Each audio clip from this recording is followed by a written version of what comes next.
Greetings, everyone, and welcome to the weekly live stream for the Rescue Orbis channel. And as always, I'm your host, Lucius Aurelian. And by popular request, we are taking a look at the films of Stanley Kubrick. Quite an intriguing director. We're going to look at the initial life of Stanley Kubrick, and then we're going to analyze some of the films and what exactly was he saying, or what wasn't he saying in his films.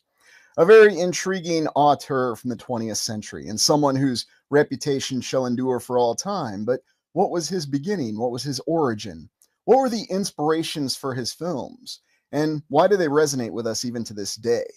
For the fact that Stanley Kubrick never released a film in the 21st century. And there's a very definitive reason for that, and the fact that he didn't quite reach the 21st century. But quite an interesting individual with a very intriguing legacy that we're going to look at in detail. And I'd like to extend a greeting to all viewers, all Prime Explorers, and all others joining us. Thank you for being here. Hope that this exploration is going to answer a lot of questions that you have about Stanley Kubrick and also bring to light a lot of other questions. Now, in full disclosure, analyzing a single film of Stanley Kubrick, we could really spend a week doing it. There is so much detail, there's so much imagery, and there's so much allusion and alliteration in all of his films. So I'm not going to try to tackle everything. There's going to be a lot that I'm not going to be able to cover. And like I said, even if we were here all night long, it just simply wouldn't be possible. And that's a compliment to what went into these films. There's a lot of interesting details, though, about these films that we are going to cover, and there's a lot of old world connections.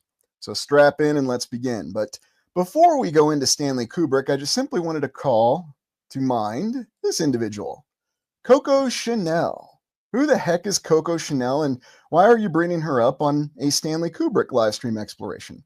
Well, Coco Chanel was a French fashion designer and businesswoman, but she came from very humble beginnings. She wasn't from some noble family or from some very well-to-do, wealthy family, and yet somehow from very, very humble beginnings, her mom did laundry, her father was a street vendor going from town to town selling clothes and undergarments.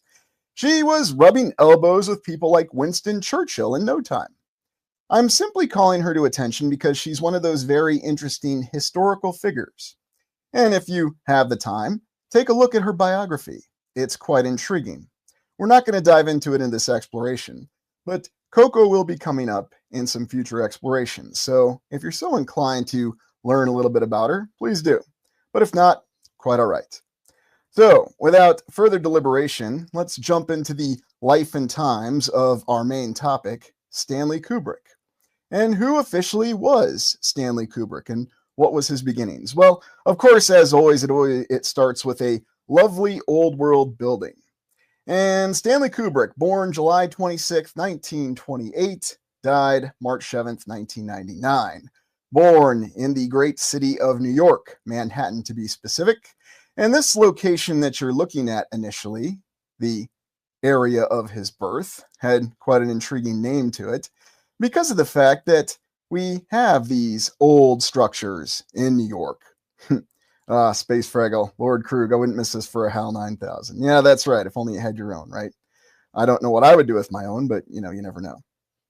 But one of these interesting hospitals where they tell us that about 60% of the births in Manhattan, Manhattan, New York City, it's kind of a large place, occurred. And quite an interesting structure, stated to have been built right after the turn of the 20th century, 1902.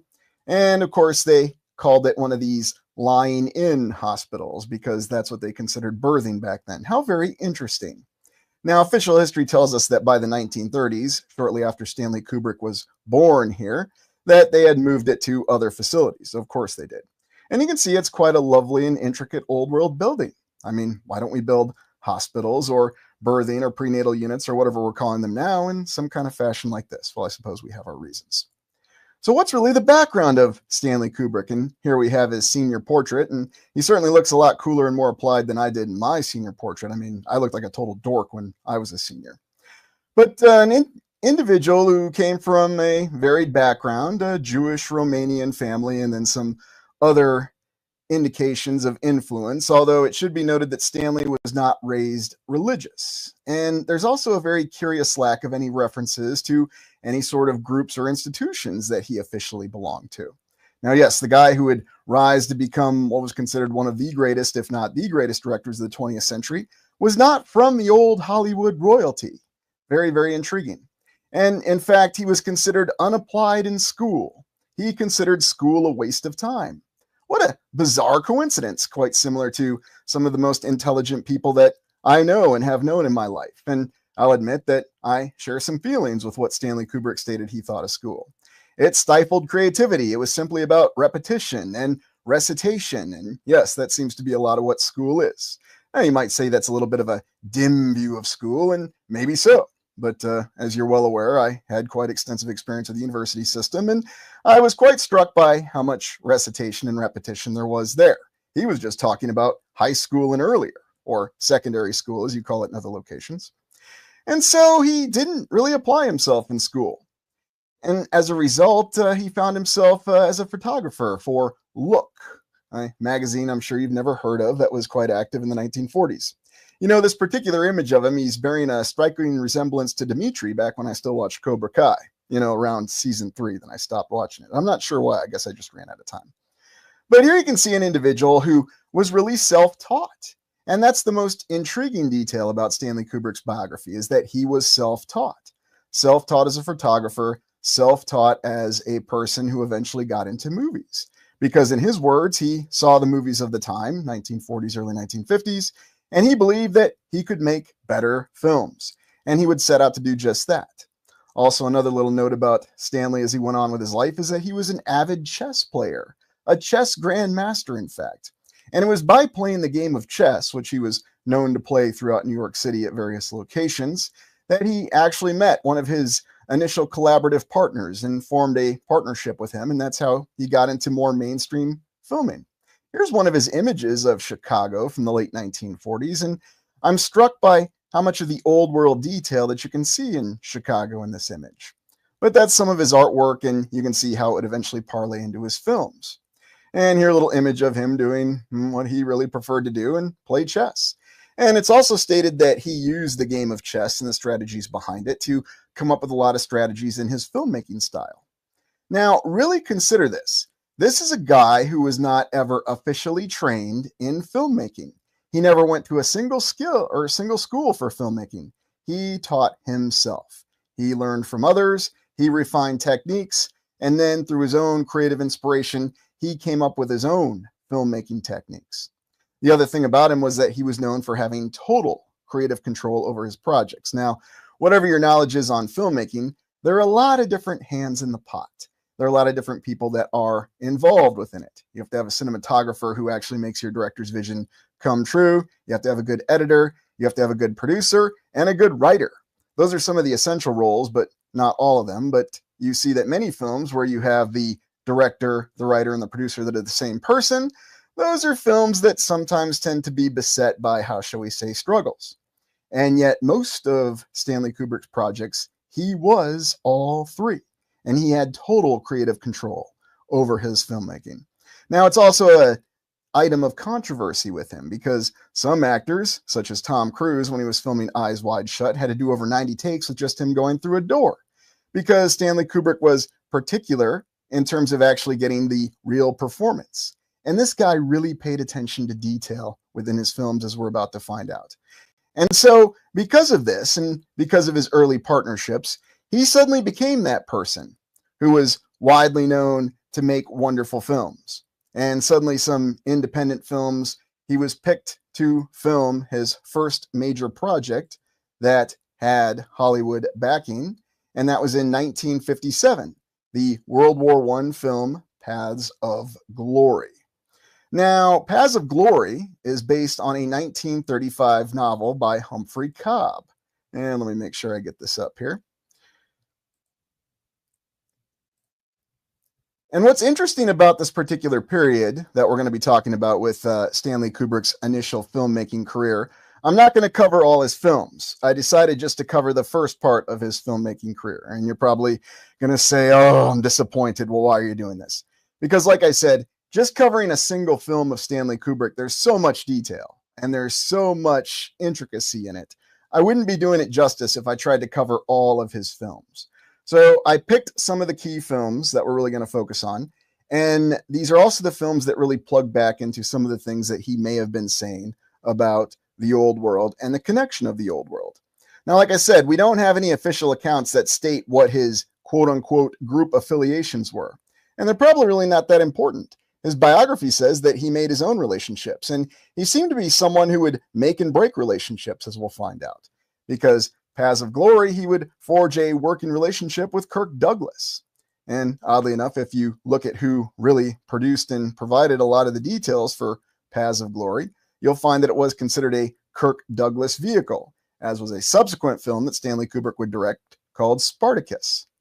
But what is so interesting about Paths of Glory and when it came out? Well, we have to be aware of the historical context of where we are. By the way, a little note about Stanley Kubrick's father, when you look up what exactly his father did.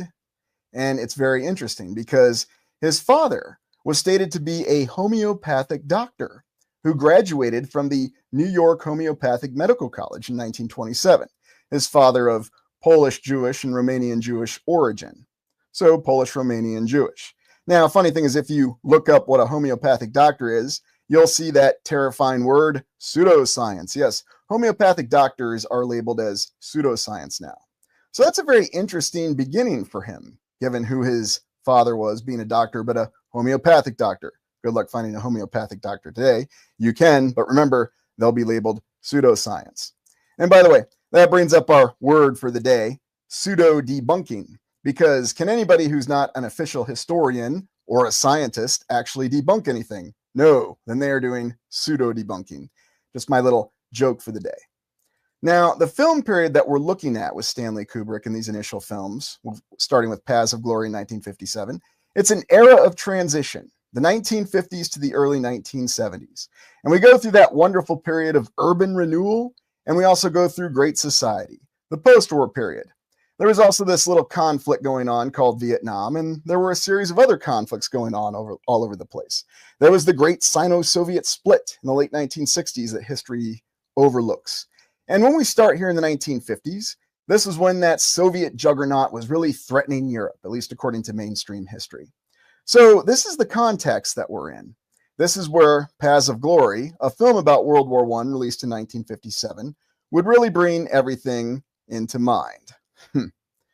Space Fraggle here, talking about Full Metal Jacket. And you know what's interesting there, Space Fraggle, is that while Stanley Kubrick only did one movie set in space, he did multiple films, starting with Paths of Glory, that were war films. So it seemed he had a lot to say through the whole conflict mentality. And so let us take a look at some of the images from Paths of Glory. Now, I don't know if you've seen Paths of Glory. It is a 1950s film. Uh-oh. Having some technical issues. Okay, I think we're working past it there. Stop screen, share screen. Let's make sure this works. And there we go, it's working. And Paths of Glory, 1957, based on an earlier novel. And let me make sure I full screen this. There we go. Based on the earlier novel from 1935, novel of the same name by Humphrey Cobb. Now, interesting thing about Humphrey Cobb, while the novel highlights a real historical event in which 4 French corporals in World War I were killed at a firing squad because they were deemed cowardly, Humphrey Cobb was actually an Italian-born Canadian-American screenwriter and novelist, but he did serve in World War I. So just a couple details to really hammer through about that, because I think that's important as well. Anyway, Paths of Glory. So keep in mind, 1957, and what you'll find, a lot of people, this was their first exposure to Stanley Kubrick, this film. And this was really his first mainstream Hollywood film that he had total creative control over. Quite interesting. A new, young, up-and-coming director who was given total creative control. Stars Kirk Douglas, so it's considered a Kirk Douglas vehicle. And the film begins, here's the old hardcover of the novel by Humphrey Cobb, just for showing it. And what's the real context of the film? The killing fields of World War I, trench warfare, and it's set within the French army. Now, the French army receives a lot of bad press from other Western armies. But during this particular time in the 1950s, you had this concept of the new NATO armies being stood up. And for anyone, a filmmaker or really anybody, to call into question the capability of any of the Western armies or their bravery. It was very controversial. This was a very controversial film because what this film showed was the reality of life in trench warfare. And even more controversially to this day, it shows the reality of the nuances of military leadership, even in the Western armies that are considered the great liberal democracies that brought about victory in both World War I and World War II. So as a result, they didn't actually film Paths of Glory in France. He filmed it in Bavaria, in Germany, in the mid-1950s. Keep in mind, this was right as Western Germany was being reconditioned, and the Bundeswehr, the German armed forces, had just been stood up 2 years before this in 1955. So all this was going on at the same time. Now, remember, this was about 6-7 years after NATO was formed in 1949. But remember, it took a while before they reorganized both the separate German nations, East and West Germany, respectively. And the plot of this film, it is based on the book and based on a historical event in 1915 in France, where French political pressure was they needed to drive the Germans off their land, and therefore they were conducting attacks. Now, you might have heard of some of these mutinies, some of these revolts that occurred because these attacks across no man's land in trench warfare were, quite frankly, futile. And this film is an honest depiction of that. And here you can see some of the techniques that Stanley Kubrick actually mastered in this film. And even though this is in black and white, I strongly encourage you to go back and watch this entire film, because you'll see that there's a particular way that this film is made that just completely transcends what you'd expect to see with blocking, camera movement. A lot of it was revolutionary. Nobody had ever seen anything like it. And what you'll see from people when they first saw this movie in firsthand accounts was they wanted to find out who the director was. But again, this is a very controversial movie. And in fact, the outcome of this movie was that it was banned in many of the Western nations. I don't think they could even show it in France until the 1970s. And you may have heard in the past, I was even aware of a U.S. Army officer who received a general officer memorandum of reprimand for showing this film to his students in the 2000s, because apparently it was still on a guidance that they weren't supposed to show this film. Quite intriguing. And I think the reason is because it shows, well, the interpretation of how officers are in the military. And so here you've got Kirk Douglas. And what's intriguing is since it was filmed in Bavaria, you have a lot of these incredible old world buildings. And you see what's really going on, what's displayed in terms of the different hierarchies within the military, how things go from the generals down to the mid-grade officers and then all the way down to the soldiers, and what's really happening and whose lives are worth what and whose lives are worth nothing. Now, if you're not familiar with the plot, just to quickly overview it to you, this French unit is sent on a helpless attack, and because of it, they have no hope of succeeding. And in fact, the film revolves around this particular character, General Moreau here, played by George Macready. George Macready is actually an American actor from Brown University, but he plays the part perfectly. And really, he operates as the main antagonist through the film. But as you find out at the end, he is not the greatest antagonist in the film. And he operates as the military-minded general, the martinet.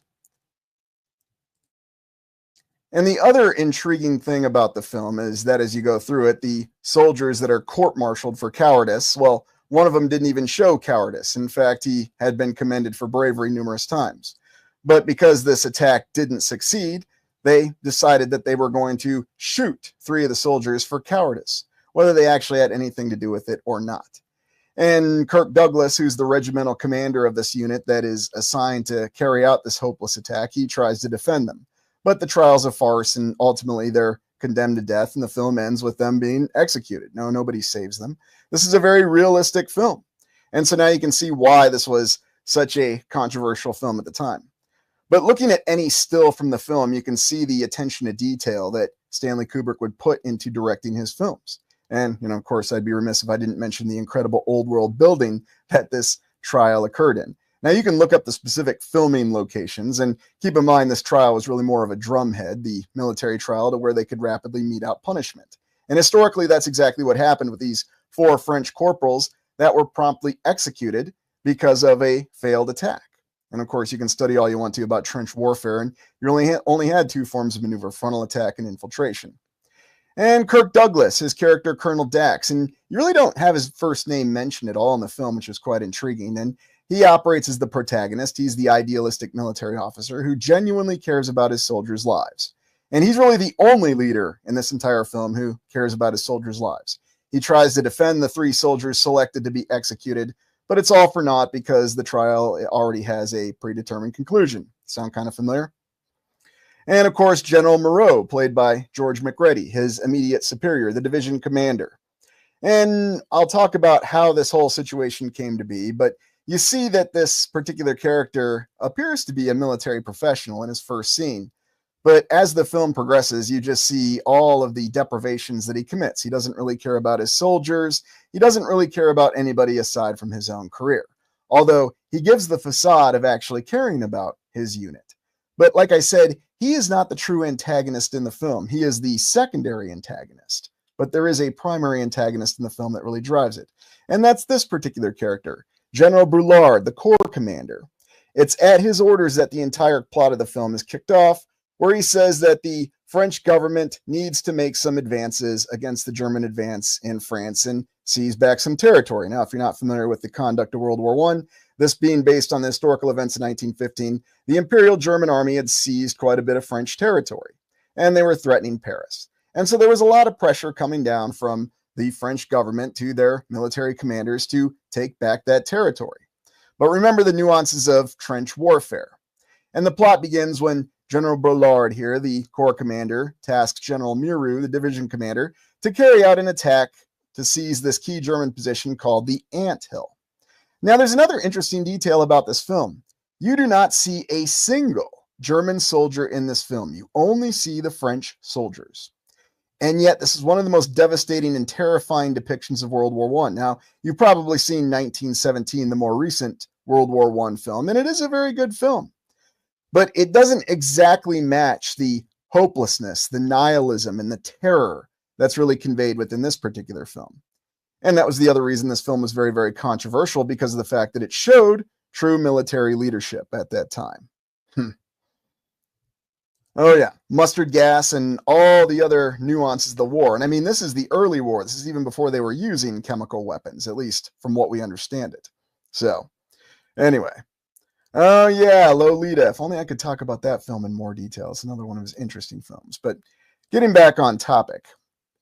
So Kirk Douglas says that there's no way that his regiment can actually conduct this attack.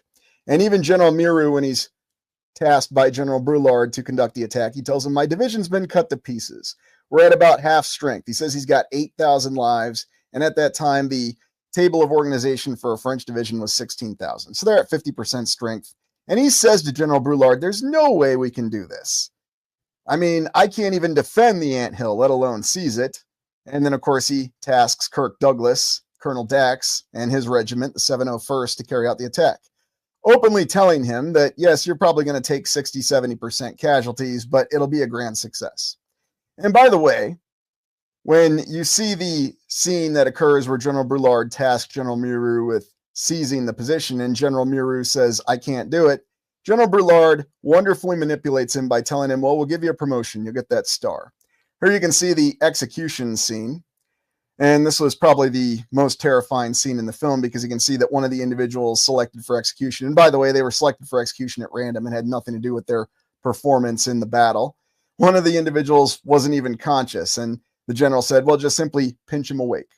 Anyway, after the 3 soldiers are executed from the 701st, General Muru very coldly says, Colonel Dax, your men died very well. And Colonel Dax, during the attack, and they do show every detail of the attack and what a miserable failure it is, because as soon as they go out of the trenches, they're hit by German artillery. You get the impression they're even hit by some of their own artillery. Historically, the French unit was hit by their own artillery. And before they even get close to the anthill, they're already being attrited and their attack has been stopped. And maybe the only effects you have from the Germans are the machine gun fire, and that's about it. Like I said, you don't see a single German soldier. And there's an entire company, B Company, from the 701st that refuses to attack. And that's what sets the plot in motion.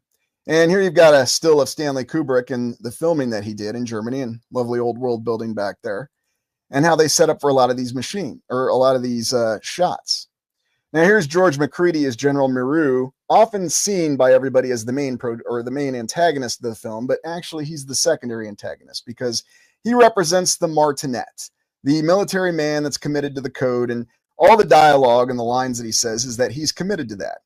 And yet in the film, when he's trying to get B Company from the 701st to attack because they won't leave their trenches, he gives a very controversial order to his own artillery commander to fire on their own soldiers. The artillery commander refuses the order, saying that unless I have a written order, I'm not going to do that, because the artillery commander, who's a very smart individual and clearly has a lot of bravery to refuse an order from a general, says that, what happens if you die and you didn't give me a written order? Where would I be? So he refuses to fire artillery on his own men. And you see the true nature of General Miru, because he's willing to do anything to get this attack to succeed. Even though in the opening dialogue, when he's briefed and he briefs about his capabilities, he says, there's no way an attack can carry the anthill. My division's been cut to pieces. And you expect me to do it? I couldn't even defend it, let alone seize it. He's well aware of the situation. But then, of course, the Corps commander, General Bullard, says, well, we'll give you a promotion. Yeah, I don't want the promotion to affect your decision. Well, of course we can do it, he says. And that's really how the film plays out. And you start to see the darker side of General Miru, where he orders artillery on his own soldiers. He wants to actually decimate. I shouldn't say that. He actually wants to shoot over 100 soldiers from the regiment. And Kirk Douglas actually somewhat comically and very disturbingly suggests, well, why not just shoot the whole regiment? I'm quite serious. And General Bullard says, we don't want to slaughter the French army. No, that's for the Germans to do, right? And it's quite a lively discussion that they have. And like I said, I suggest you watch the entire film and watch the interplay of it from start to finish, because really it's a masterpiece when it conveys the archetypes, if you will, of the military and how things play out in the military. Now, while this was controversial because it's about the French army, really this could be about any army on any side during any conflict. In fact, the three archetypes that you have of the officers, the idealist, which is Kirk Douglas, and then you've got the Martinet, which is General Miru, and then you have the career-minded opportunist, which is General Bullard. And General Bullard, as we find out at the end of the film, the individual on the right, played by Adolphe Menjou, who, interestingly enough, was also a supporter of the House Un-American Committee in Hollywood in the 1950s, according to the official history. Quite an intriguing background back then, because remember, that was also going on in light of all the rest of this. He gives a very brilliant performance, though, as the career-minded opportunist, the guy who's willing to manipulate any series of affairs to get what he wants. He manipulates this attack out of General Miru. General Miru agrees to the attack, even despite correctly saying that his division's in no condition to conduct it. And then General Miru pressures Colonel Dax, the idealist, to conduct the attack. And then he even threatens to relieve Colonel Dax. And Colonel Dax, who General Bullard identifies as an idealist and calls him out for it, says, well, why not take me? Don't kill anybody from the regiment, kill me. I'm the commander, I'm the man most responsible. And General Bullard says, it's not a question of officers. Ah, yes. And so you can see why, with all of this dialogue and all these details shown in this movie, why this was such a controversial movie. Now, in the end, Kirk Douglas's character, Colonel Dax, documents the fact that General Miru ordered artillery on his own positions, and therefore General Bullard says there's going to be an inquiry. And General Miru leaves very grumpy and says, I'm the only innocent man, and I'm going to be the victim.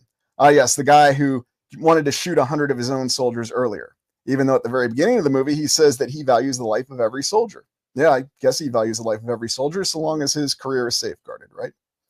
And that's how the film plays out. And it's a very somber affair. By the way, if anybody recognizes the future Dr. Eldon Tyrell from Blade Runner, he is actually in this film, and he portrays the soldier who's been decorated for bravery in previous engagements. There's also another line that I love from this film where General Miru says, we're not talking about yesterday, we're talking about today. So it doesn't matter how many positions they had seized. It doesn't matter how many battles they won or how many acts of heroism. It doesn't matter what you did in the past. All that matters is today. And we're, of course, going to judge you for what you did today, even though there was no hope for success today. And that's actually based on the real historical story. Now, you can make the argument, does this happen in the United States military? Well, no, not officially, because, the United States military and the Uniform Code of Military Justice is always correct. And they do a very good job of safeguarding any sort of controversial issues like this. So the reality is there are no Dreyfus affairs in the United States Army, and there was never a situation where the United States Army would put their soldiers in this position. Not officially, anyway. But like I said, make of it what you will. And remember, there was a U.S. Army officer who did receive a general officer memorandum of reprimand for showing this film, only about, I think it was 15, 16 years ago. Now, the film ends with the regiment, after they watch their comrades be executed for not conducting the attack, with the only German that we see in the film. This lady who's a captive German girl, and she sings a German song, a somber song, what was it? I think it was The Last Hauser. And of course, she's singing it in German, and yet the French soldiers listen to it, and they have a brief moment of comfort. And that's how the film ends. And Colonel Dax, Kirk Douglas, is coming to tell them, okay, well, we're going to go back to the trenches. He actually gives them a minute with her. Interestingly enough, this also would become Stanley Kubrick's third wife, and the lady he remained married to until he died. So I guess third time was a charm. But anyway, that's the overall film, Paths of Glory. Yeah, there you go. They always make the German girls sing, don't they? And that's how the film ends, and that's really the power behind it. Yeah, that's it, Michael. That's it, Michael. Yeah, you're right. It was The Faithful Hauser. You're correct. And it's a very beautiful song, and even if you listen to it in German and how it motivates everybody. So anyway, that's the film that everybody saw that got Stanley Kubrick on the map, Paths of Glory. Now, in 1960, there was Spartacus. Now, I'm not going to talk in as much detail about Spartacus. We've talked about it before a few times. But it was a Kirk Douglas project, and the original director wasn't getting the job done. And so Kirk Douglas called Stanley Kubrick. Now, there was a lot of controversy and friction between Kirk Douglas and Stanley Kubrick and Spartacus. Because one thing about Stanley Kubrick, he was big about having total creative control on his films. And Kirk Douglas was very disgruntled about the fact that Stanley Kubrick had actually cut a lot of the characters' dialogue in Spartacus, even though Spartacus is considered one of the most successful and incredible epic movies. And Stanley Kubrick, once again, was the youngest director that pulled it off. But just recall that there was a lot of friction between Kirk Douglas and Stanley Kubrick. In fact, their professional working relationship ended over this film. There's also a lot of subtext within the film about it being an analogy for what was going on with the House Un-American Committee, everything else that had happened in Hollywood in the 1950s. Isn't it kind of funny how Hollywood's like on a giant teeter-totter? One side, they're on one side of the political spectrum one decade, then a couple years later, they're on the completely opposite side of the political spectrum. But I guess you could say that for any major institution. It's just interesting to think that this was the end of Kirk Douglas and Stanley Kubrick's working relationship. And this was a very successful, epic film. And everyone will remember Kirk Douglas's role in this film. Everybody can quote this film. And this film, I would even say it's a far better film. And I know I'm putting my neck on the chopping block here. But in my opinion, it's a better film than the original Gladiator. And I'm a great fan of the original Gladiator. But, just my opinion. Make of it what you will. It also features Laurence Olivier. And Laurence Olivier playing Crassus wonderfully. It's a pity we didn't get to see more roles like this from Laurence Olivier. He has a very strong presence. There's also this little location shot that they did.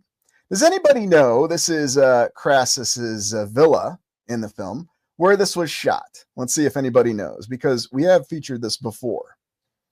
This lovely location. And I'll give you a hint, I did an exploration on it too. Hey, Sooner West, good to see you. Oh, someone's all over it. Jedi Red Eye, yes. Hearst Castle. Tabor, yes. Hearst Castle. That is Neptune Pool. So look, Stanley Kubrick, who had a pilot's license but did not like to fly, would not fly, was wonderful with location scouting. And if you want to show a Roman villa, you don't go to Italy. You go to California off the Pacific Coast Highway, and there you find yourself the Pool of Neptune.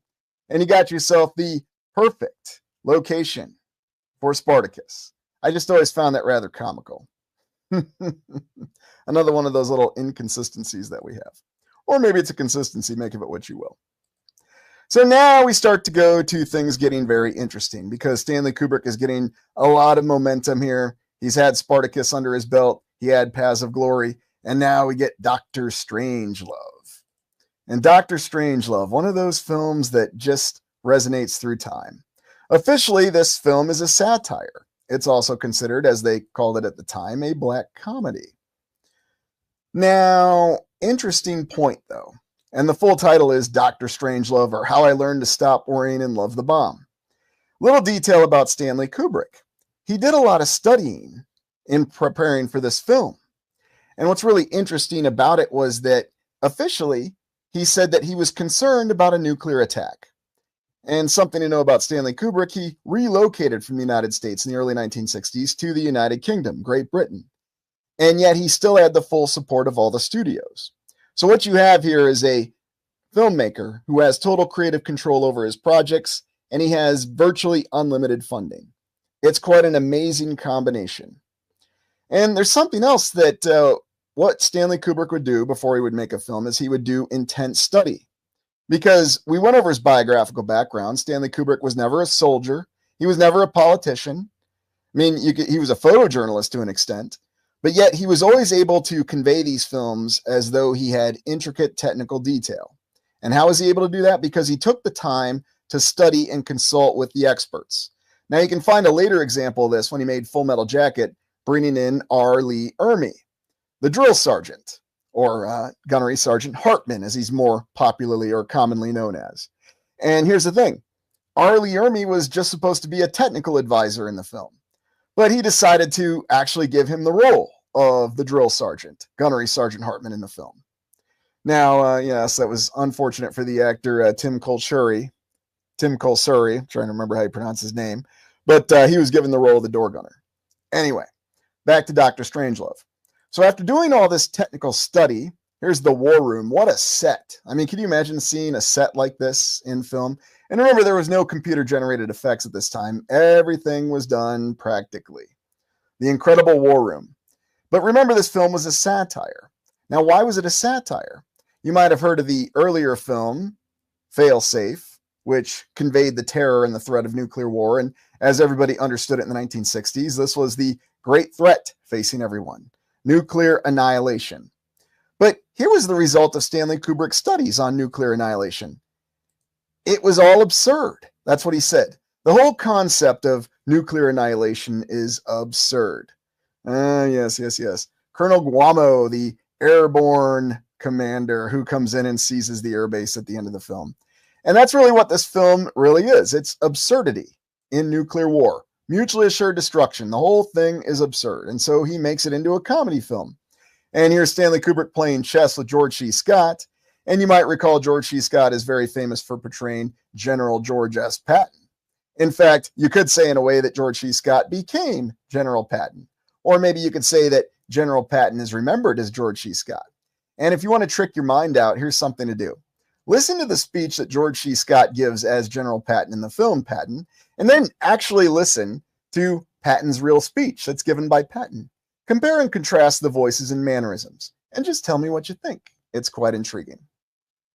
But the whole premise of this film is that there is a whacked out U.S. Air Base commander, General Ripper, who believes that our bodily fluids are being contaminated by communist influences, and on his own initiative, orders and authorizes a nuclear attack against the Soviet Union. And because of the fact that the pilots just simply follow their orders and follow procedures, there is no way to recall this attack. So it's kind of similar in a way to the plot of Failsafe, but it's played for laughs. There's a lot of comedy in it. And great actor Peter Sellers actually plays 3 roles in the film. A Royal Air Force officer, the U.S. President, and of course the eponymous Dr. Strangelove, the German scientist no doubt brought about with Operation Paperclip, who gives the U.S. administration all of his great technological advisory details on how they're going to survive a nuclear war and how they need to have the best mine shafts. And as General Turgidson, George C. Scott's character, says, we cannot afford to have a mine shaft gap. And this movie has been quoted and lampooned in many times. What's really intriguing, though, about Peter Sellers' performance is he manages to convincingly play a guy who's a Midwestern U.S. president, a Royal Air Force officer, and then, of course, a completely whacked out German scientist who has alien hand syndrome, as they called it. There's other names for it, but yeah, that's how the film comes across. And there's another little fun note about this. The B-52 Stratofortress, the United States intercontinental bomber, or at least I should say the long-range heavy bomber available at the time, that is still in service to this day. Its first flight was in 1952. So yeah, do the math on that. That's some serious equipment longevity there. The nation that spends the most money on its military, although people would argue the Soviet Union spent more money during the Cold War, but no one's going to argue the United States spend the most money on its military equipment to this day. And then, of course, let's not forget Slim Pickens as the commander of the ill-fated B-52 who decides to ride the nuclear warhead down to its target. And, of course, he can only follow his orders. He can't question anything. Although what's interesting is if you look at some of the subsequent nuclear films, nuclear destruction films that were made, let's take two from the 1990s. There was By Dawn's Early Light that had Powers Booth in a similar role as a B-52 commander. And he actually sees the fact that the attack is real, but he's reluctant to carry out his attack. Major Kong here is definitely not reluctant to carry out his attack. Come hell or high water, that bomb is dropping, and he even rides it down himself to make sure it drops. Now, of course, you can also look at Crimson Tide, the submarine movie from the mid-1990s with Denzel Washington's character, Commander Hunter, at odds with Gene Hackman's character, and how he does not want to launch the nuclear arsenal, no matter what, even with orders. He's reluctant to do so. And this film is very entertaining for the performance from George C. Scott because Stanley Kubrick was actually able to get George C. Scott to essentially be a comedian and really play the role of General Turgidson with a parody, which George C. Scott was not about doing. I don't know if you're familiar with George C. Scott. He was from Missouri, educated at the University of Missouri, and will always be famous for Patton, reprised the role in the mid-1980s. But the performance he got out of him was because he was able to play him in chess. And that's why I showed the images of him playing George C. Scott in chess. Oh, there's also an early appearance by James Earl Jones, long before he portrayed the voice of Darth Vader and all the other great roles that he had. Sad that he passed away recently. And of course, my favorite role for him was when he played Thulsa Doom in the original Conan the Barbarian. He's part of the B-52 crew. And so it's really intriguing because you see this complex interweaving of professionalism from characters such as James Earl Jones with his complete insanity from characters like General Turgidson. And yet there's something that almost feels strangely real about it. Now, what was Stanley Kubrick really saying? Was he saying that nuclear war, the concept, was absurd? Or was he saying that it was all just a big laugh because it wasn't even possible in some way, shape, or form? You have to decide what to really make of this film, but if you go back and you watch it and you look at the way that it's staged, the blocking, in other words, the position of the camera, the actors, the way that this conversation between the US president and the Soviet premier plays out. I mean, at one point, it seems like it's deadly serious. And then a second later, it is high comedy. It's really incredible how this film works in so many different ways. It really shouldn't. It should be a total farce. But the way it's filmed and the way that in certain places it's played serious, and it's something you're never going to see in films again, I promise you. I mean, now it's just, everything is not to be taken seriously. We've got the way that our films are made with computer-generated images. You can't do practical effects so much anymore. And you won't get performances like this. Because it's not just the way that they do the voices with the characters, it's also the facial expressions. I mean, notice that facial acting seems to have, let's just say it's neglected a little bit. Again, that's my opinion. Maybe you think it's wonderful, and, people beyond Anna Taylor-Joy can do it very well. I don't know. That's just my opinion. Still interesting to me that the B-52 is still in service all these years later. And the performance by George C. Scott, a lot of people say it landed him the role of Patton, which is what he's most remembered for. And then, of course, who can forget the hilarious final scene where Dr. Strangelove is briefing the entire war room. There's no fighting in here. This is the war room, about his crazed plans for how they're going to survive a nuclear catastrophe. It's not to be taken seriously. It is a big laugh. Now, one final detail that I'll leave you with is the fact that in this film, it was supposed to end with a gigantic pie fight. We understand that the film ends with the end of the world, but what's Stanley Kubrick really saying? Is he saying that nuclear war is inevitable, or is he saying that it's one big joke? Now, oddly enough, Kubrick said he was going to move away from the United States because he was concerned about nuclear attack, so he moves to the United Kingdom, an area that's stated to be even more vulnerable to nuclear attack because you don't have as much terrain there all the targets are a lot closer together. The cities are a lot closer together, and it's covered with NATO air bases. So it'd be a very high payoff target. And so that's the interesting thing. So obviously in his actions, Kubrick was not really concerned about a nuclear exchange, but he had given statements that he was. So as I'm famous for saying, make of it what you will. But, there's what the guy said and there's what he did, as there is for all of this, myself included. So let's go to the Piece o' Resistance, 2001, A Space Odyssey. Yeah, I'm having a little bit of fun with this one. And here's the really interesting thing about 2001. A lot of people aren't aware that even though this film was released in 1968, before I get the images up, I'll ask you a question. When was this film actually filmed? When did they put this incredible film together? And why is it remembered as an incredible film? Why is it so influential? And how did Stanley Kubrick actually get the inspiration for this film, or really all his films? Because if you haven't noticed, he has a propensity for adapting novels. So no, he didn't remake films that were already made. He found novels and translated them into films. Not exactly an easy thing to do. 1967, not bad guesses, not bad guesses. Yeah. Would you be surprised to know it was actually earlier? He started planning the film in 65 and filmed most of the scenes in space with Keir Dullea and Gary Lockwood on the Discovery in 1966. And then spent a lot of time in post-production and editing. Yeah, there you go. The monolith is the phone. That's a good one, Squiggles. I hadn't really thought of that before. So, anyway, pictured here is Arthur C. Clarke, the science fiction author extraordinaire and space travel enthusiast. Although, to my knowledge, Arthur C. Clarke never actually went to space. But, he's one of those great visionaries. And it was actually a short story, The Sentinel, and that all that story was just the discovery of the monolith on the moon. And that short story alone inspired this incredible collaboration between Stanley Kubrick and Arthur C. Clarke to write the plot for 2001: A Space Odyssey. Although it gets even more interesting because you can read 2001: A Space Odyssey by Arthur C. Clarke and then watch the film by Stanley Kubrick, and there are a lot of significant differences. And so that's just very, very intriguing.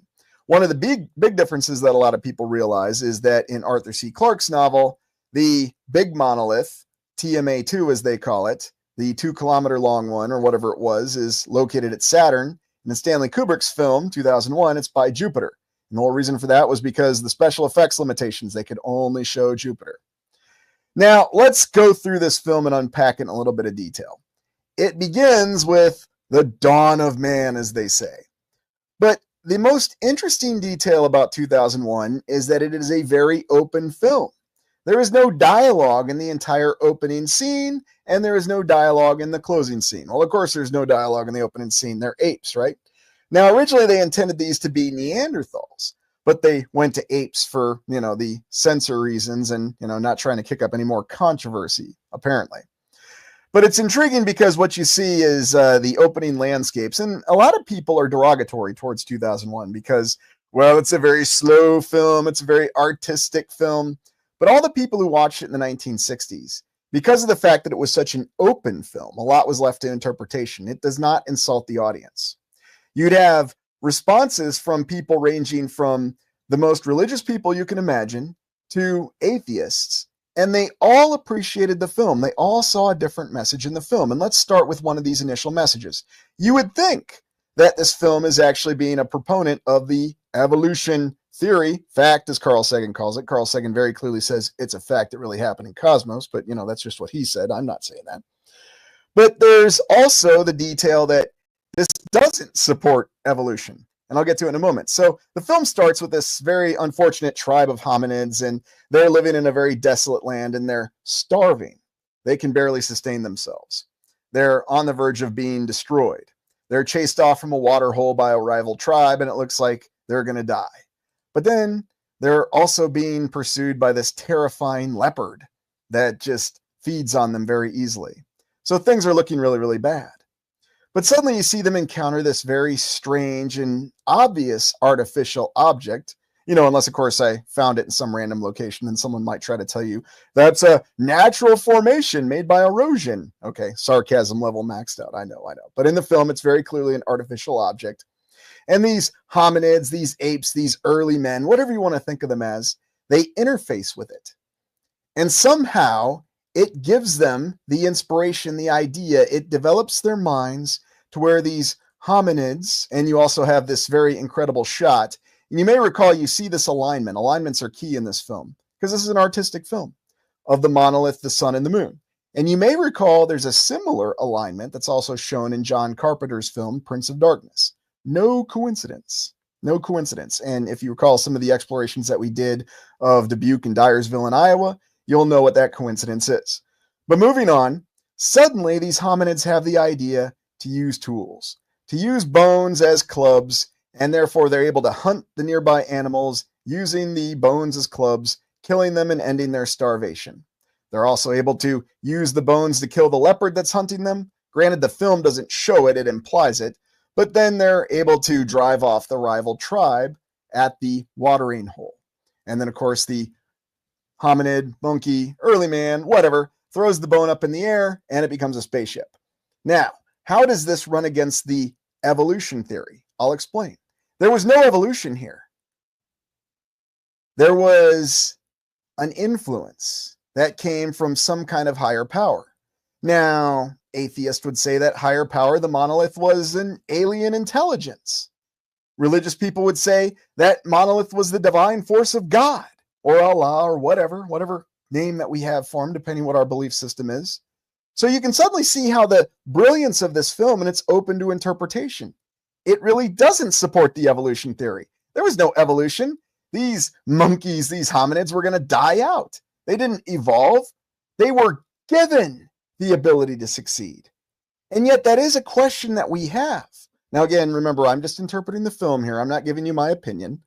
But the real question that we have is, why is it that human beings were the only ones that developed the use of tools? Why did no other animal go to this extreme with it? Now, there are arguments and observations. There are certain other animals, little parrots will use their feet to scratch themselves and so on and so forth. But you don't see them using tools, and you certainly don't see them developing high technology, building, say, B-52 bombers and everything else that goes along with it, because we do know we can build airplanes, and we do know that they can fly. We could also build airships, cars, and everything else. But it all started with a bone. And then in the film, the bone transitions into, well, it's ambiguous in the film. It's supposed to be just a space device. But if you look a little bit more closely, it was supposed to be a early Star Wars platform, if you will. And that's what it was supposed to represent in the film, the bone that transitions to it. Now, in the novel, it makes it very clear. It's a Star Wars platform. It's got intercontinental ballistic missiles within it. But the film, it's ambiguous because Stanley had just done Dr. Strangelove. He didn't want to go back to that. Give him credit for that. Every single one of his films were unique, even the multiple films about war. They were very, very different. Every one of his films, quite unique. Now, space travel.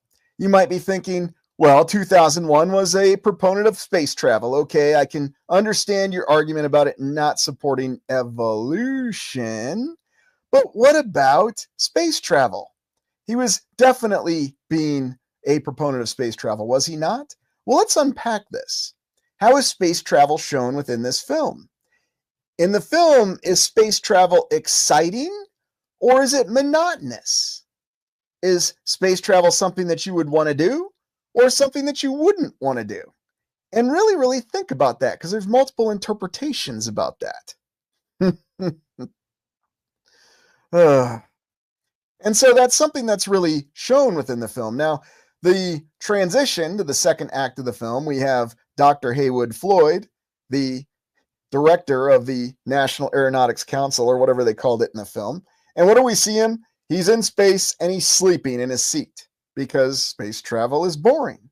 Now, in the novel, 2001, written by Arthur C. Clarke, space travel is very exciting and it's amazing. Well, if space is exactly what we're told it is and what the scientists tell us it is and what Carl Sagans tell us it is, there's a lot of it. And so one would think it'd be very, very boring and monotonous to travel through. That's what the film shows us. What's Haywood Floyd doing every time we see him? He's eating, he's sleeping, or he's crapping. And you think I'm joking, but I'm not. And there's this very interesting scene where he gets on this new space station and stays at the Hilton Inn and calls his daughter, and we get to see a little bit of future technology, and it's kind of intriguing how there were some predictions.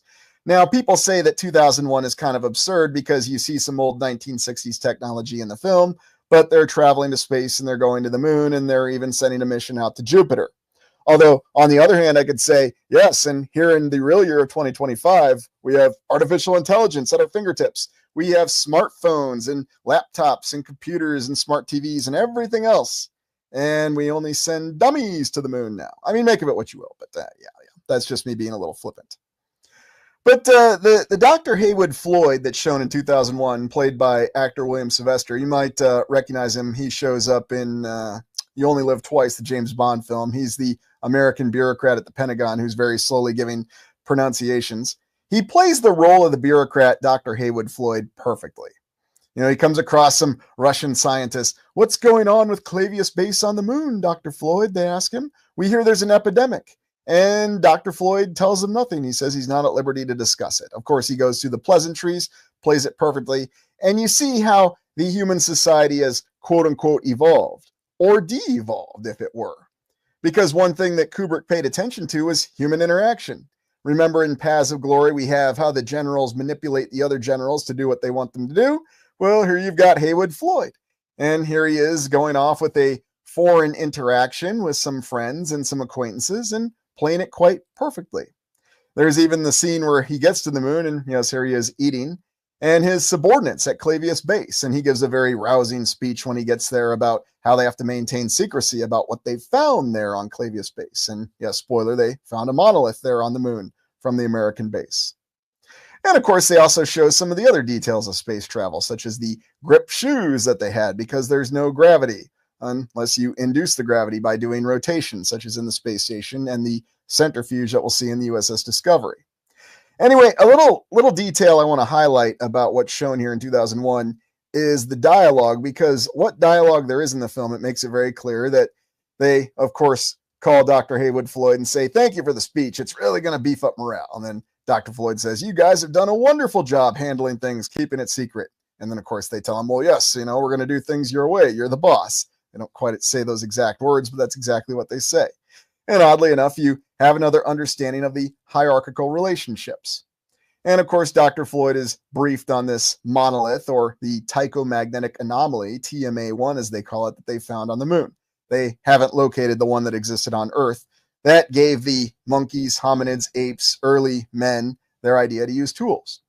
And in this very, I'll say it, some people consider this a monotonous section, but there's a reason for it. Space travel is boring in the film. All there is to do is eat, talk to people when there's people to talk to, sleep, and then, of course, when you have to, use the bathroom. And the zero-gravity toilet is very, very complicated to use. There's 10 sets of instructions there, and he looks rather concerned. And there's a reason. Remember, his films, he had total creative control. Arthur C. Clarke had no control over what was actually filmed and what was put in the screenplay. This was all Stanley Kubrick. Now, you could say that he was showing the details of how difficult space travel would be. Maybe. Or maybe he was showing something else about the reality of space travel. It's ultimately your own conclusions to make. But when you look at it through that lens, how there's absolutely nothing exciting for Dr. Floyd when he goes from Earth to the space station and then the space station to the moon, and every nuanced detail of that is shown, you realize what it's all about. I mean, there's a little more dialogue when he addresses the staff of Clavius Base, and they've come up with their cover story of the epidemic because they don't want anybody on Earth to know about the monolith they found on the moon. The people need to be prepared, and if they're not prepared, it's going to be a disaster. Those exact words. Oh, by the way, we appreciate your cooperation, and after this speech, you're going to sign oaths of secrecy. Now, we're not really sure the composition of the staff. It should be noted that everybody has the title of doctor in this film, or scientist, or whatever. So we're not under the impression that this is a military organization, but it's rather odd that it functions like a military organization. You might also notice that when Dr. Floyd is giving his little speech at Clavius Base, virtually every shot frames Old Glory right next to him. Again, no coincidence. And then, of course, he goes out on the moon and they look at the monolith, the Tycho-magnetic anomaly 1 that they found. And while they're posing for pictures and having a grand old time with it after talking about how awesome they all are, then they hear this high pitching sound and a signal's being sent out from it. And then 18 months later, we have the Discovery mission. Now, I show this image of Roy Scheider because he played Heywood Floyd in 2010. And his portrayal of Heywood Floyd is completely different. He's a gregarious character. He seems to be much more of an interactive human being. Very, very different on the scale. Now, you could account for that by the fact that 2010, one, it's a different movie, a different director. It's still a very good movie, don't take me wrong. Unfortunately, it will always be compared to 2001, and it's very, very hard to compare any film with 2001. And don't even get me started on Interstellar. And by the way, I am a big Christopher Nolan fan. I loved his Dark Knight trilogy. But there is no comparing Interstellar to 2010, let alone 2001. Just my opinion. Maybe you think it's a great film. I always like this little shot here of Stanley Kubrick directing William Sylvester here, and you can see how they would frame a lot of these shots. Because remember, they had to do all of this practically. Now, 18 months later, the USS Discovery, interestingly enough, a more practical spaceship design than what we'd have with the subsequent space shuttle. And what are you talking about, Aurelian? Well, the crew compartment is located very far away from the engines. You know, instead of putting the crew compartment on top of the engines or right next to them like they did with the space shuttle. One of those interesting design flaws. Now, what's the practicality of all space designs? Don't ask me, but that's something that the official individuals would point out. Of course, the official explanation is NASA needed to reduce funds because people weren't interested in space travel once the United States reached the moon. By the way, 2001 was released in spring of 1968. The United States Apollo 11 mission didn't get to the moon until July of 1969. Just keep that in mind, a little detail there. And we see life on the USS Discovery. Now, there's only 2 astronauts that are awake. The other 3 are asleep. They've been trained separately. And what we learn is that the 2 astronauts who are commanding the Discovery, in conjunction with the artificial intelligence HAL 9000, only HAL knows about the existence of the monolith. The 2 astronauts, who are Frank Poole and David Bowman. David Bowman's the commander. They don't know anything about the monolith. Their mission is they think they're going to explore Jupiter and document the moons. And so they're kept in the dark. And David Bowman's portrayed by Keir Dullea, and Frank Poole is portrayed by Gary Lockwood. You might recognize Gary Lockwood there. He also played Gary Mitchell, Lieutenant Commander Gary Mitchell. I think I might have erroneously said that he was the original first officer of the Enterprise. That was incorrect. He was Kirk's choice to be first officer, but Spock became first officer. And I guess there's some beta level information about that. But one really impressive thing, the centrifuge, the rotating section of the USS Discovery that simulates gravity, they built that entire set to make it look real. Again, no special effects. None whatsoever. Yeah, there you go. Kept in the dark. Big surprise. And actually, that's what prompts the entire plot of the whole film. But what's interesting is to think about this concept of a centrifuge, a rotating section of the ship that simulates gravity. Well, it doesn't simulate gravity. It creates gravity, if you will. Because one of the biggest problems that we're informed with actual space travel is that you can't have astronauts, cosmonauts, whatever we're calling them today, operate in zero gravity for an extended period of time. That's why we do all those studies on the International Space Station, right? And here we're still at it in 2025. But here's a little picture of the set. And, you know, in interviews with Keir Dullea and Gary Lockwood, they talk about how they set up this entire centrifuge and what they had to do with filming this and how they would strap Gary Lockwood to the seat and then have Keir walk around to him to really simulate the centrifuge, the concept of this rotating section of the ship that would create gravity, which suddenly made this long journey, this nearly 2 to 3 year long journey from Earth to Jupiter, plausible, at least for the astronauts. And here's another image of Stanley with a centrifuge. And, you know, it's really, really amazing to me. By the way, the centrifuge was not featured at all in the film 2010. They featured the pod bay and the command deck of the Discovery and the emergency airlock, but they did not show the centrifuge. Probably wasn't an easy set to construct. Very intriguing, wouldn't you say? Just a little detail there. And now we talk about artificial intelligence, the HAL 9000, the computer. of the USS Discovery. Now, of course, you can talk about all the nuances of HAL being close to IBM and so on and so forth, but then there's also the algorithm for what HAL really stands for. By the way, it includes algorithm in it. But artificial intelligence, that runs the ship, that's trusted to run the ship. And of course, HAL is voiced by Canadian actor Douglas Rain. A little side note, if you want to watch something interesting, watch the Canadian-produced film Universe from the very early 1960s, which Douglas Rain narrated. And that was where Stanley Kubrick had actually gotten the inspiration to make this space film.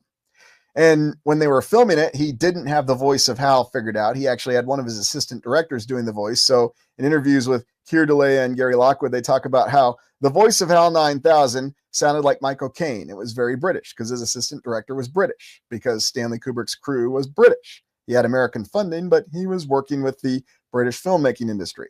So again, infinite resources to make this incredible film that's visually striking. But HAL 9000, the computer that knows of the existence of the monolith, its main directive is to process information and share it with the crew of the Discovery. But HAL's been given an order from the National Security Council, the United States High Command, not to share the existence of the monolith. And this creates a conflict within the programming of HAL. Now, in the film, it's kept very vague for why HAL malfunctions and decides to kill the crew, because yes, spoiler, if you haven't seen it, that's what he decides to do. But in the novel, they make it clear it's the conflicting orders. And then in the sequel, 2010, they openly state it. And then there's a hilarious denial by Roy Scheider as Haywood Floyd, "I didn't know," even though in 2001, there's a video of his character saying, "Known only to your HAL 9000 computer and not to you, we have evidence of alien life, the monolith." Yeah, it's kind of hilarious when you think about it. So is he lying, or, is it just because of different continuity? Hard to say. But what's really interesting is that when HAL is questioning Dave and asking him, "What do you think about these rumors of our mission being for different reasons and these strange reports that we have of things being found on the moon?" And then, of course, the scientific crew being trained separately and all the security. And it's almost as though he's trying to get Dave to say something. But Dave doesn't say anything. He says, "You're working up your crew psych report." You can almost hear the palatable disappointment in HAL's voice that he didn't bait Dave into saying something. And right when Dave responds that way is when HAL comes up with the very phony malfunction of the AE-35, or their transmitter that talks back to Earth. Well, of course, Dave goes out there, they bring in the AE-35 transmitter, and he can't find anything wrong with it. So they go and have a private conversation in the pod. They think that HAL can't monitor them. And so they talk about disconnecting HAL because it seems like HAL's malfunctioning. And the conversation is the most dialogue really in the middle section of the film. And it's really intriguing when you think of how different both the actors and the characters are. Keir Dullea and Gary Lockwood. You couldn't really find two different guys. But the way they come across, Gary Lockwood's character, Frank Poole, is very confrontational to HAL. Dave is a lot more understanding. He tries to play it easy with HAL. But when they're locked in the pod and they think that HAL can't monitor them, although here's HAL's red eye in the background. Now, if you didn't see this film in theaters, there was an intermission that occurred. And right when they talk about disconnecting HAL, because if they determine HAL is malfunctioning, they decide to disconnect him. And basically that's killing HAL. At least that's how HAL would see it. We find out that HAL is actually reading their lips and knows exactly what they're saying. The film cuts to intermission right at that point. And so I remember everybody being out in the, going to the bathroom and talking, and they're saying, "Oh my gosh, the computer knows that they're possibly planning to disconnect it." Well, Frank goes out there to replace the unit, and HAL rams into him with the pod. And of course, it breaks his oxygen and sends him flying. And Frank is done for. He dies after about a minute. And it's one of the more famous scenes. And, the horror of the void is what people will say, because there's no sound in space. Of course, if you watch a Star Wars film, there's explosions and, people are running from one explosion to the next. And yes, that's even the original Star Wars films. But remember that George Lucas was inspired by the vision of 2001, especially the detail in the models and the large jets and even the large moon command base. So Dave rushes out to go help his fellow astronaut, not knowing what's happened. He asks HAL, "What happened?" And HAL says, "Insufficient data. Do you have a lock?" "Yes, I have a lock." However, in his rush to go assist his fellow astronaut in the pod and go EVA, Dave forgets his space helmet. And it's a very human action. Now, the two actors, Keir Dullea and Gary Lockwood, were handpicked by Stanley Kubrick. There was no audition. He knew exactly who he wanted to portray those astronauts. And they played their roles perfectly because these were two guys who were isolated in the middle of nothing for a long period of time. And they were just going through the routines. But you see Dave Bowman commit a very human mistake here. He forgets his space helmet and goes EVA. He does pick up the body of Frank Poole and tries to return to Discovery. However, when he returns to Discovery, Hal won't let him back in. There's the famous exchange. Open the pod bay doors, Hal. I'm sorry, Dave. I'm afraid I can't do that. What's the problem? You know what the problem is. And of course, Hal tells him, I read your lips. I know you plan to disconnect me. I cannot allow that. It will end the mission. Well, Dave has no choice. He doesn't have his space helmet. And so he tells Hal, fine, I'll go in through the emergency airlock. He has to drop the body of Frank Poole, although that does come up in the Arthur C. Clarke sequels. And I'm kind of glad they've never actually made 2064 or 3001 into films, because I'd hate to see what they'd make these days. Yes, I'm being honest with all of you. But they do this incredible scene where Dave goes in the emergency airlock. Now, again, this is where we're talking about the quote-unquote feasibility of space. Now, can someone, as we understand the scientific explanation of space being a great vacuum, actually survive in vacuum? Because that's what Dave Bowman has to do when he's blown out the pod by blasting the emergency door, the hatch, and going into the emergency airlock. It's a great stunt, too, and Keir Dullea explains it very well, how they actually film it where he was up 2 stories and jumped down with a rope attached to him, and then they had another guy off camera, of course, with the rope who jumped back the other direction. And that's how they got that effect of him being pulled back up towards the ceiling. Very, very incredible. But, they said that it was technically incorrect because it looks like he took a deep breath before he was blown out into the airlock, in the vacuum. And of course, Arthur C. Clarke said, they just should have consulted me. I would have told them how it was done. Because remember, from my knowledge, Arthur C. Clarke had never been in space. But of course, neither had Carl Sagan. But just because someone hasn't been somewhere doesn't mean they're not an expert in it, right? Now, don't think I'm denigrating Arthur C. Clarke. I know he did deep sea diving, and he was a very creative writer. But, was he actually in space? I mean, was Mary Beard ever in Rome? No. Was Lucius Aurelian, me, ever affiliated with anything in Rome? Hell no. But, if I'm a good writer, I can tell you that I am. Now, once Dave gets back in, he puts back on another space helmet and goes to disconnect Hal. And this is where I think there's a lot of great acting from Keir Dullea, because you see this interplay between Dave. He's initially in a vengeful mood. He wants to disconnect Hal because, while he was outside, Hal killed the 3 sleeping astronauts and has already killed Frank Poole. So that's 4 humans he's killed. And now Dave's only recourse is to disconnect Hal. And initially he's vengeful. But as he goes on with disconnecting Hal, Hal begs him to stop. And Hal even says it, I feel my mind going. And the facial acting that you get from Keir Dullea is quite incredible. Now, I have a lot of respect for Keir Dullea because it's not just the fact that he was in 2001 and played a very difficult role. There was a series in the 1970s that everybody forgot about, early 1970s. I think it came out in 1973, from the Canadian Broadcasting Company. And it was based on a plot by Harlan Ellison called The Star Lost. And Keir Dullea went all into it, even though the show was set up from the start to fail. The writer, Harlan Ellison, didn't want anything to do with it because he felt the producers were hamstringing it. And Harlan Ellison had a reputation, I don't know, I wasn't there, I don't know what happened, but for having great ideas but not finishing them. So really it was when Babylon 5 came about and J. Michael Straczynski figured out the perfect role for Harlan Ellison, creative consultant. But don't count on him to finish scripts on time. He's got a great mind, but don't count on him to finish things in time. Anyway, Keir Dullea starred in that series, and it's got a lot of intriguing ideas, but I'm not going to recommend it because it is a very, very hard watch. And there are parts of it that you can just tell they didn't really go all in on.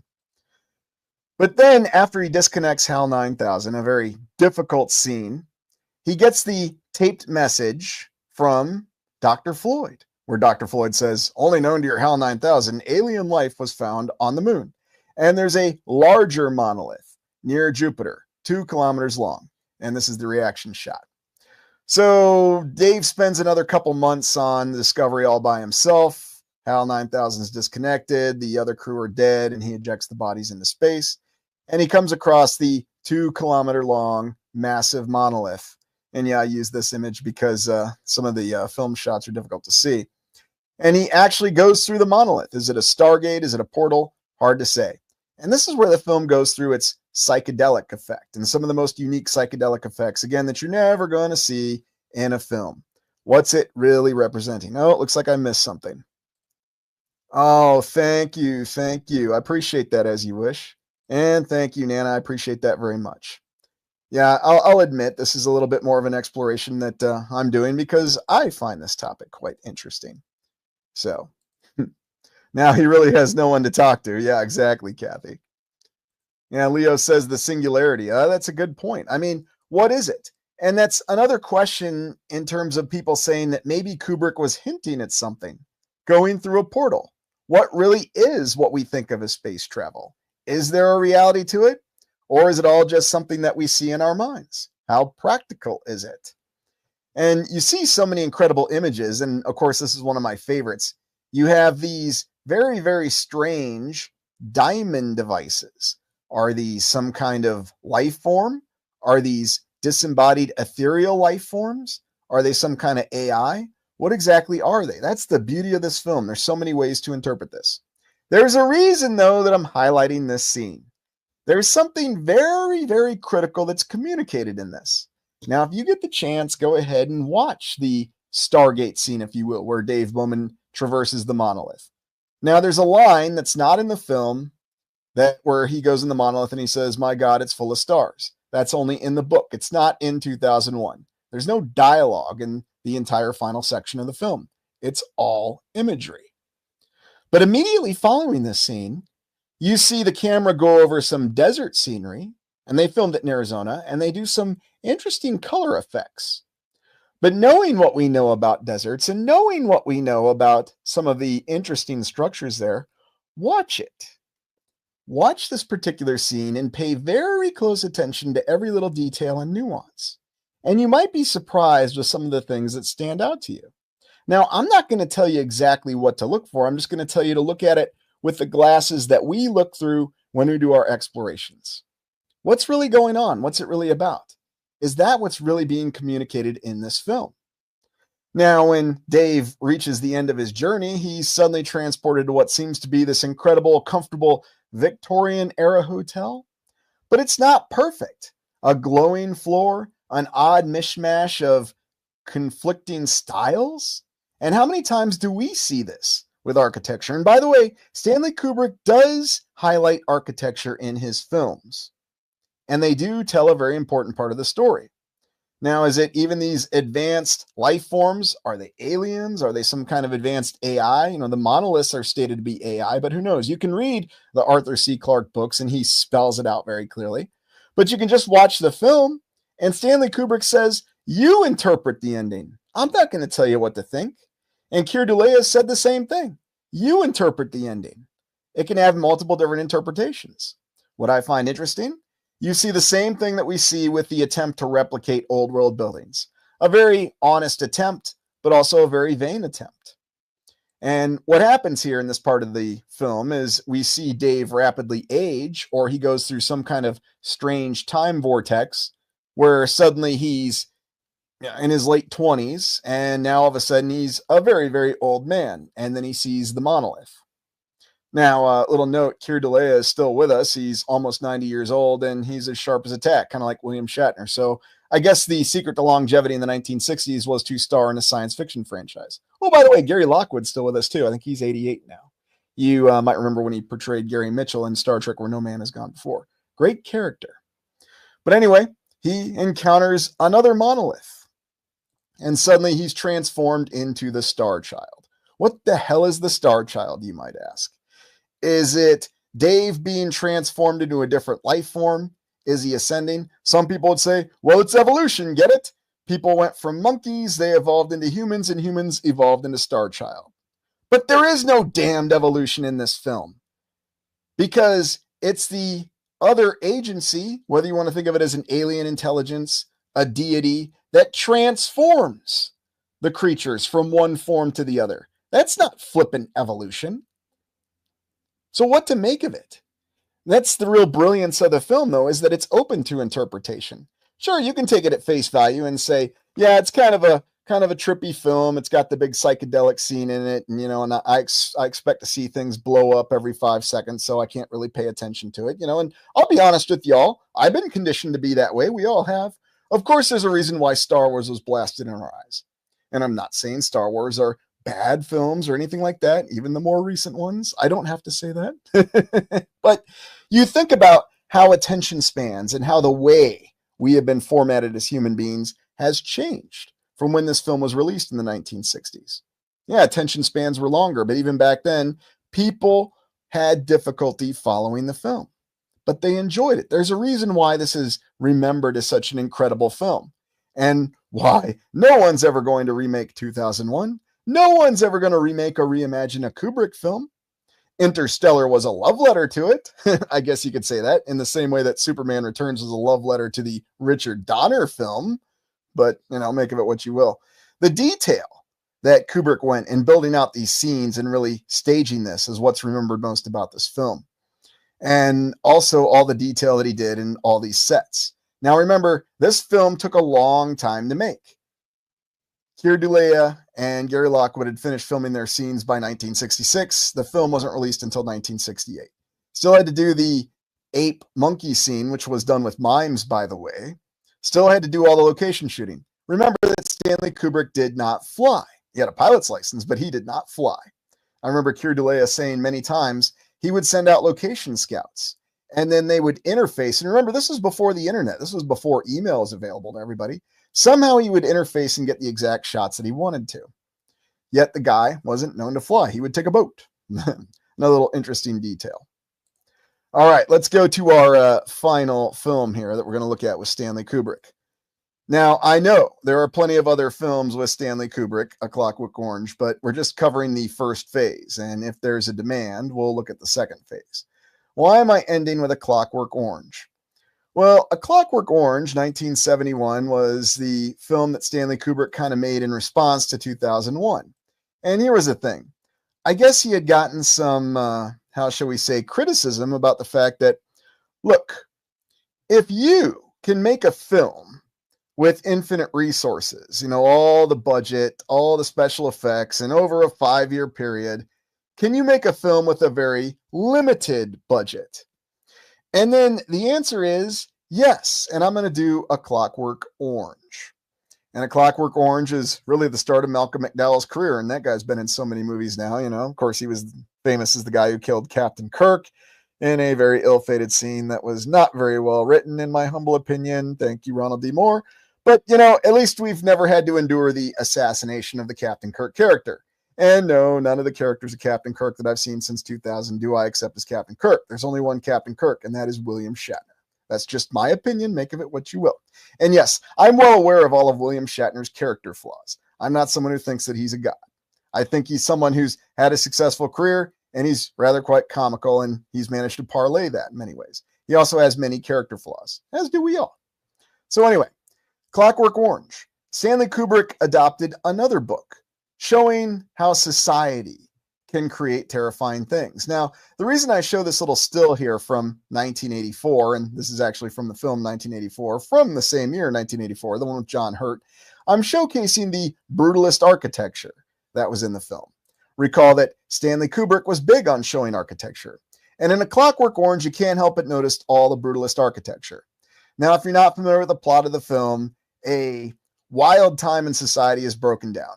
You have a society that is very, very permissive. People can do whatever the heck they want to, and it's created a lot of violent activities. You have disengaged families, and you have people running around just committing acts of ultraviolence. Yes, I'm summarizing this very, very distinctly. But this is shown. This brutalist architecture is part of this dystopia. It's a key factor in the film.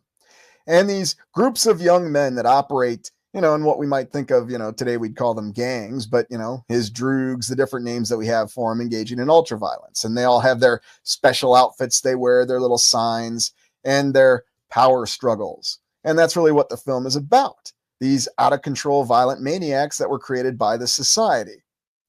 And, oh, by the way, notice the floor here. Yeah, no coincidence again. These crazy acts of violence and this strange symbolism and the fact that they're induced by drugs and just seeking a thrill. And that's really the whole first half of the film until eventually he gets caught because things go against him and he is reformed using the Ludovico technique. He is reformed using conditioning. He's a big fan of Beethoven music. And unfortunately, while he's receiving negative conditioning not to commit acts of violence or assault against other people again, and believe me, this guy does it all. Terrifying violence, sexual assault, nothing inhibited. He is completely uninhibited. And as the film and the original story makes it clear, it's the society that's produced and contributed to this. Now, I'm not saying this is our society. I am merely highlighting what the film is saying. Okay, let's be clear on that. But the film is saying that this society, this free fall society, is allowing this to happen. And worst of all, instead of allowing people to be individuals, it's actually encouraging this because instead of allowing people to seek purpose, they have to seek their own purpose through violence. That's what the film is saying. Now, of course, he's caught and he's thrown in jail and he talks about reform, but is he really reforming or is he just acting like he's reforming? And then, of course, what happens with the society. Now, there's a very subtle change in the civilization in the film. Blink and you'll miss it. But we have one government that changes and goes to a different form of government. So it goes from being a very permissive, open government as we understand it. Again, this is just the film. And it goes to being a more controlled government. And that's why we have things like the Ludovico technique. By the way, pay attention to some of the artwork that's featured in this film. And once again, the devil's in the details. Remember, everything that ended up on screen, Stanley Kubrick knew about and approved. And through the acts of violence, and then through the conditioning, and even the prison. Oh, by the way, there are some incredible old world buildings that you do see in this film, but they're far and few between. And guess what's one of them? And it's no coincidence once again. Oh, by the way, I'm trying to remember the name of the actor. It'll come to me in a second. It's escaping me. But it's a connection with Patton. It was the guy who played Montgomery. He actually plays the prison captain. So, oh yeah, and there's a lot of inspiration for 13 Monkeys that came from it, and virtually every other. Oh, what's this here? The ultimate stare scene was epic. Oh yeah, and it's actually it's a film trope, the Kubrick stare. So just something else that's quite intriguing about it. But that's really the nature of the film. Oh yeah, the prison. And so, of course, he goes through the classical conditioning. They play Beethoven, so he can't listen to Beethoven without being sick. And suddenly he's helpless. There's still violent people in society, but now he can't defend himself. And, of course, the individual who he wronged and attacked and killed his wife, he wants to get his revenge on him. But then the government says, look, you are going to tell us that we helped you and we'll make good. And then he says, in the end, I was cured, as he's having a fantasy about engaging in violence once again. And so what you realize in the entire film, it doesn't matter. The controlling forces will create a monster, and it will sustain a monster, and it will justify sustaining a monster. And ultimately, it doesn't matter what type of government you have, whether it's a permissive or a controlling government. Again, that's what the film is saying. I'm not saying that. That's what the film is very clearly saying. And of course, Malcolm McDowell, this was really the start of his entire film career. And my goodness, the guy's been in how many films now? I mean, he's always been busy. And, also remember when he was in the Wing Commander series as Admiral Toll and played the role very well. For some reason, wasn't in the film. Don't know why. Another one of those strange things. Oh, yeah, here he is, the guy who portrayed Field Marshal Montgomery in Patton. Played the role very well. And like I said, go back and actually listen to how Patton sounds and compare it to George C. Scott. It's quite interesting. And then some of the brutalist architecture that appears in the film, representing this incredible society, this civilization that's in this film. The way the music comes together and the way that this film just feels like it's out of complete left field. It is very creative. And it's very different than the previous films that Stanley Kubrick did. Now, I know there are other films that he did, and I'm going to wait to see if there's actually a demand from viewers to continue covering those films. Now, I know you're probably asking, when are you going to cover Eyes Wide Shut? That's the film we really want you to get to because there's all kinds of, how shall we say, disclosures in that film. Yes, there are. And I have talked about Eyes Wide Shut before. It was actually when I did the exploration with Donnie P, NMM Podcastio. That was last fall. Very interesting exploration where we talked about Milton Keynes and how one of the statues in the theater district looked exactly like the statues from Eyes Wide Shut. Now, the last film of Stanley Kubrick, where they just all happen to be wearing carnival masks from, you know, that great carnival in Venice. Now, other films of Stanley Kubrick. You have one of the most overlooked, tragically overlooked films. Yeah, there is Lolita. The interesting thing about Lolita is that's a very difficult one to cover for a variety of reasons. But that's one of them. But the one that gets overlooked is Barry Lyndon. That was supposed to be Stanley Kubrick's Napoleon film. But the issue is they had that Napoleon film that fell on its face, and so he changed it to make it more of an epic film. Here's what's interesting about Barry Lyndon. He actually filmed the entire film using natural lighting. And it's probably one of the most beautiful films you've ever seen. And it looks completely natural. There's also some incredible old world architecture that's showcased in Barry Lyndon. And it gets even more comical when you watch the film and you think about, gee, we've got this entire civilization that's on horse and buggy and somebody managed to build all these incredible structures. Yeah. So there's Barry Lyndon. There's The Shining. The Shining, you could do a whole live stream exploration on in and of itself. There's so much subtext in that and so much meaning. And then, of course, there's Full Metal Jacket, the final great war film that he did. And then Eyes Wide Shut. There's plenty of other films that we haven't talked about yet with Stanley Kubrick, but I wanted to talk about this first phase because you look at how it corresponds with what was going on with the things that we've explored. How we went to the post-war period and went through urban renewal. And all these films seem to be communicating that. It seemed to be warning of what could happen. I mean, A Clockwork Orange is a warning. Dr. Strangelove is some kind of disclosure. If he was really concerned about nuclear war, then he would have made a serious film just like Failsafe. He did not make a serious film. He made a satire, a black comedy. Ah, yes, and Eyes Wide Shut sucked. It is interesting that there was a big break from Eyes Wide Shut in his last film. Some people say that it was all disclosure and he wasn't actually trying to get a good film out. I don't know. But yeah. Yeah, Minority Report. Yeah, that is an interesting film. Of course, I'd be remiss if I didn't mention AI and who was originally supposed to do AI and who ended up doing AI. So. Well, and then there were some interesting rumors that came about with Eyes Wide Shut. Really going through that film, not appreciating the film for its merits itself, but what the film was actually showing us. And perhaps the most interesting detail about it, the book that film was originally based on. Yes, the film is in New York City, but the original book was set in Vienna, in Austria, a place that has gotten our attention before.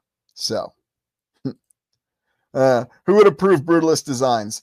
Somebody who's trying to keep everyone in a very lax state of mind. Or, you know, maybe you could say it's classical conditioning. I don't know. And so there we have it. But if there is a demand, I will cover the other films of Stanley Kubrick. And I do plan to devote some time, if we go to another old world in film, just to The Shining, because there's a lot of interesting details with The Shining. Yes, Jack Nicholson, so on and so forth, but there's a lot more of it behind that. Megalopolis, yeah, don't get me started on that one. That's Francis Ford Coppola, so. Anyway, well, when we get to it, we'll come back to it. Now, I have one final thing I wanted to talk about, and going back to 2001. 2001: A Space Odyssey showcased us AI, artificial intelligence, the first mainstream pop culture display of artificial intelligence. What's artificial intelligence gotten us? Well, you know, I thought I would do a little test before I got to this exploration and just play with that old trope AI is a crapshoot. Now, you may recall when I did the exploration on the strange events that occurred after World War II, one of the questions that's always bothered me, and this is from something that even when I taught history, I wanted to ask the almighty AI, because people in the comments section will say, why don't you just do a Google search? Well, now Google's got AI. And what did the AI tell us? I asked the question, why didn't the United States use nuclear weapons in the Berlin blockade? You remember the Berlin blockade. That was when the Soviet Union cut off access to Berlin from the Western powers, 1948 to 1949. And here's what the AI says. The United States did not use nuclear weapons during the Berlin blockade, primarily because doing so, this is in bold, would have risked escalating the conflict into a wider, potentially nuclear war with the Soviet Union. Now, what is the problem with this? Does anybody know what the problem with that is?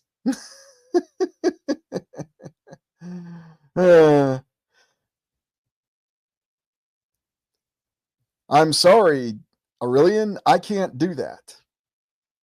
This is supposed to be artificial intelligence. What's it saying? Now, it does admit its mistake here, and it's not bolded. While the U.S. had a nuclear monopoly at the time, they lacked sufficient weapons and delivery systems to ensure a decisive victory. And the potential for devastating retaliation from the Soviet Union was a major deterrent. Oh, so we're trying to have it both ways. The U.S. did not have a vast stockpile of nuclear weapons in 1948, 1949. Okay, so that's what they say. But what's the problem with this? They try to say that, well, there would be a nuclear war with the Soviet Union. But remember, when the Berlin blockade ended, it was the start of the summer of 1949. The first Soviet nuclear weapon, the first atom bomb, according to official history, was detonated 3 months after the Berlin blockade in August. So this answer is giving you a conflicting answer, kind of like HAL 9000, right? Of course, I know this is no AI like HAL 9000. It's just an answer. And again, it's giving you a conflicting answer. So why in the hell would I ask AI anything? Why would I ever empower this Feldercarb thing to think for me? I don't know. I mean, if you want to, I'm not going to think anything less of you, but I'm just saying, why would I do that? I mean, it sounds to me like it's a major inconsistency. It's one of those major inconsistencies that never made any kind of sense. Oh, we acknowledge the U.S. had a nuclear monopoly, but somehow the Soviet Union would be able to respond with a nuclear weapon that they hadn't even developed yet. Because that makes sense, doesn't it? Give me a break. You're trying to have it both ways, and you're trying to explain something that does not make sense historically. Now, maybe it would have made more sense if that B-29 that crashed in the Soviet Union towards the end of World War II had a nuclear weapon in it. Or, I don't know, maybe if it was part of the Lend-Lease program that the United States just decided to say, you know what? I think the Soviet Union should have nuclear weapons too. We're just going to give them to you, right? Because that makes sense. Yeah. Anyways. So if anybody's ever expecting me to see and consult with AI, don't count it on this channel. Hey, look, if you want to do it, all the more power to you. I am never going to do it because this is the kind of stuff that you get in answers that I don't ever want to confuse anybody with. I think it's completely absurd. It's like I'm arguing with Hal to be let back into the pod bay. As long as they print the cake and eat it too. Good one, Atom Bomb. Good one. Yeah, there you go. Maybe AI is doing parody like Kubrick. Well, remember, this is supposed to be an official historical answer. Now, let's just really think about this.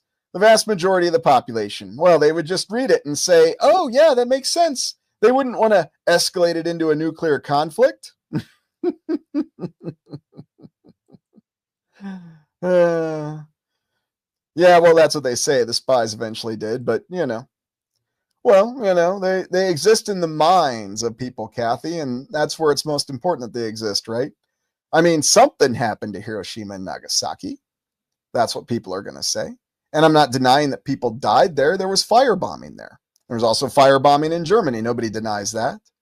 But what exactly happened? Wasn't there? Don't know. It is very, very interesting, though, isn't it? But it's not something you're supposed to talk about. The whole point I'm getting at is this is just very interesting. You get this bizarre, conflicting answer. You can't even give me a straight answer. This should be very direct. This should be a very easy answer.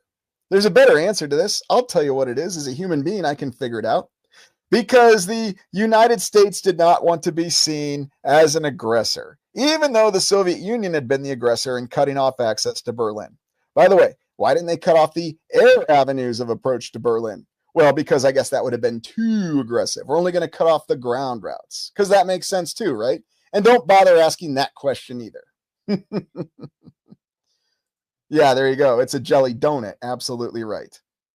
But that's why they say, and you can find the film trope, AI is a crapshoot. Hal's a crapshoot, and whatever we're calling AI today is, well, I'm not even going to call it a crapshoot. But that's okay. So conflicting answers from humans, conflicting answers from AI, it's all the same thing. Maybe you're just better off thinking for yourself. I don't know, call me crazy.